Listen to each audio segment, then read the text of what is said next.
ओम श्री परमात्मने नमः। गीता अध्याय 2 द्वितीय अध्याय भाग 5। अव्यक्तादीनि भूतानि व्यक्त मध्यानि भारत अव्यक्त निधान्यव तत्र का परिदेवना। अर्जुन, संपूर्ण प्राणी जन्म से पहले बिना शरीर वाले और मरने के बाद बिना शरीर वाले हैं। जन्म के पूर्व और मृत्यु के पश्चात भी दिखाई नहीं पड़ते, केवल जन्म मृत्यु के बीच में ही शरीर धारण किए हुए दिखाई देते हैं। अतः इस परिवर्तन के लिए व्यर्थ की चिंता क्यों करते हो? इस आत्मा को देखता कौन है? इस पर कहते हैं,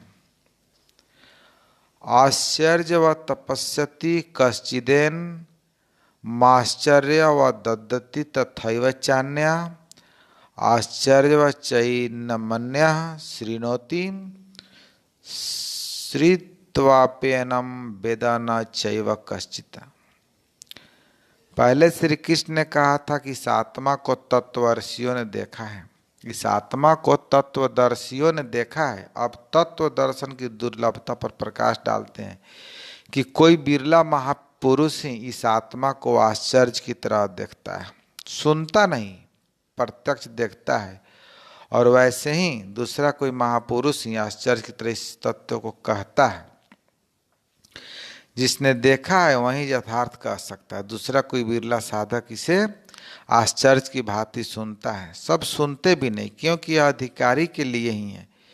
हे अर्जुन, कोई कोई तो सुनकर भी इस आत्मा को नहीं जान पाते, क्योंकि साधन पार नहीं लगता। आप लाख ज्ञान की बातें सुने समझे, बाल की खाल निकाल कर समझे, लालायित भी रहें, किंतु मोह बड़ा प्रबल है।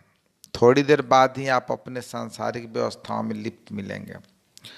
अंत में श्री कृष्ण निर्णय देते हैं, देहि नित्यमेव देयम् देहे सर्वस्य भारत तस्मात् सर्वाणि भूतानि न त्वं शोचितु मरहंसि।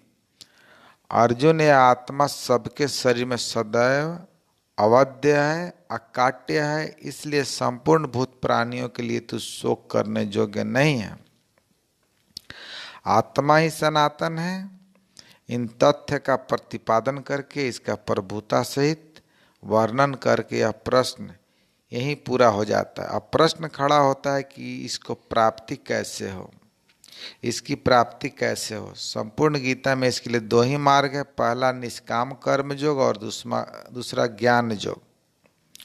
दोनों मार्गों में किया जाने वाला कर्म एक ही है। उस कर्म की अनिवार्यता पर बल देते हुए योगेश्वर श्री कृष्ण ज्ञान योग के विषय में कहते हैं, स्वधर्मपि चावेक्षण विकमी पुत्र मरहसि धर्मादि युद्धाच्यो अन्यत क्षत्रियस्य न विद्यते। अर्जुन, स्वधर्म भी तू भय करने योग्य नहीं है। स्वधर्म देखकर भी तू भय करने योग्य नहीं है, क्योंकि धर्म संयुक्त युद्ध से बढ़कर अन्य कोई परम कल्याणकारी मार्ग क्षत्रिय के लिए नहीं है।